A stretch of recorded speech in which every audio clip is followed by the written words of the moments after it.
नमस्कार, मी मोनिका पुन्हा एकदा तुमच्या सर्वांचं सिम्पली फूड बाय मोनिका ह्या चॅनलमध्ये स्वागत करते।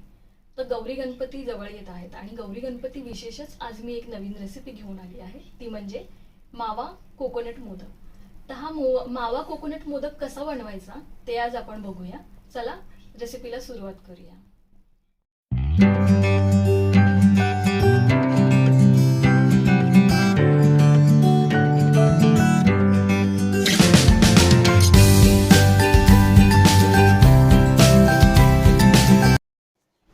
गॅसवर इथे मी पॅन गरम करून घेतलेला आहे आणि मी इथे पाव किलो खवा घेतलेला आहे। तो आता वितळवून किंवा गरम करून घेणार आहे। तर आता सगळं मी पॅनमध्ये ॲड केला आहे आणि तो असं स्पॅटुलाचा वापर करून मी थोडासा स्मॅश करून तो पूर्ण वितळवून घेते आहे।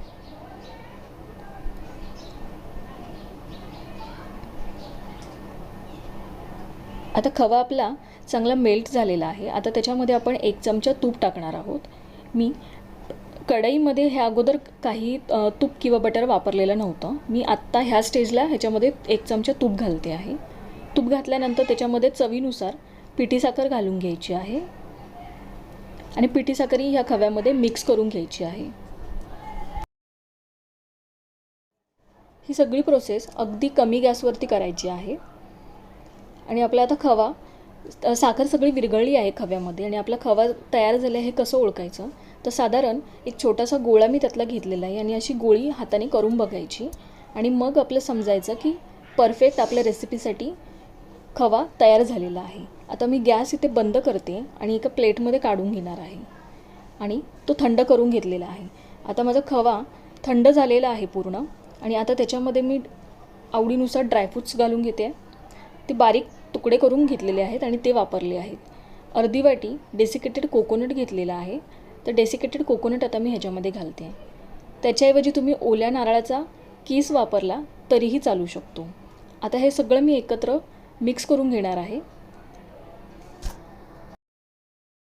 आता सगळं मिश्रण आपलं एकत्र एकजीव करून झालेलं आहे आणि बघू शकता साधारण त्याचा एक छान घट्ट असा गोळा होईल इतपत ते मिसळून झालेला आहे।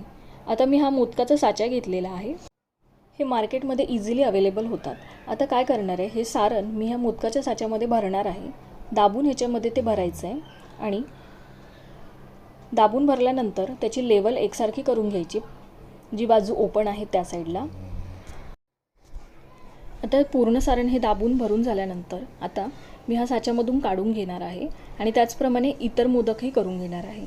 आपण माव्याचे किंवा खव्याचे मोदक बघितले असतील, पण ह्या रेसिपीमध्ये मी थोडासा ट्विस्ट देण्याचा प्रयत्न केला आहे। त्याच्यामध्ये डेसिकेटेड कोकोनटचा वापर केला आहे। डेसिकेटेड कोकोनटचा वापर केल्यामुळे काय होतं, ह्या मोदकांची चव नेहमीपेक्षा वेगळी लागते। जे आपण नेहमी माव्याचे किंवा खव्याचे मोदक खातो त्यांच्यापेक्षा थोडी वेगळी लागते। आता आपण हा मोदक साच्यामधून काढून घेतला आहे। बघू शकता दिसताना किती सुरेख दिसत आहे आणि अगदी झटपट होणारे हे मोदक आहेत। ते येणारे काही एपिसोड मी असेच गौरी गणपती विशेष काही रेसिपीज दाखवणार आहे किंवा काही सजावटीचे ज्या रेसिपीज असतात गौरीसाठी त्याही दाखवणार आहे। तर तुम्ही त्या सगळ्या घरी ट्राय केले असतील किंवा कोणता एखादा पर्टिक्युलर पदार्थ माझा ट्राय केला असेल तर त्याचे फोटो काढा आणि प्लीज मला इंस्टाग्रामला किंवा मेल ID वरती पाठवायला विसरू नका। आणि हो, तुमची प्रतिक्रिया देखील मला कळवा। मला तुमच्या कमेंटला किंवा प्रतिक्रियाला रिप्लाय द्यायला खूप आवडतो।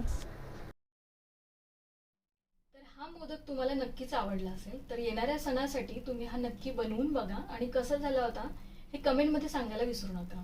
फोटोज काढले असेल तर प्लीज मला इंस्टाग्रामला आणि मेल ID वरती पाठवायला विसरू नका। आणि व्हिडिओ आवडला असेल तर लाईक करा, कमेंट करा आणि जास्तीत जास्त शेअर करा। चॅनलला सबस्क्राईब केलं असेल तर प्लीज लवकर सबस्क्राईब करा, म्हणजे तुम्हाला असेच नवनवीन व्हिडिओज पाहायला मिळतील। त्यासाठी शेजारचं बेल आयकॉनही क्लिक करून ठेवा। तर व्हिडिओ पाहिल्याबद्दल धन्यवाद।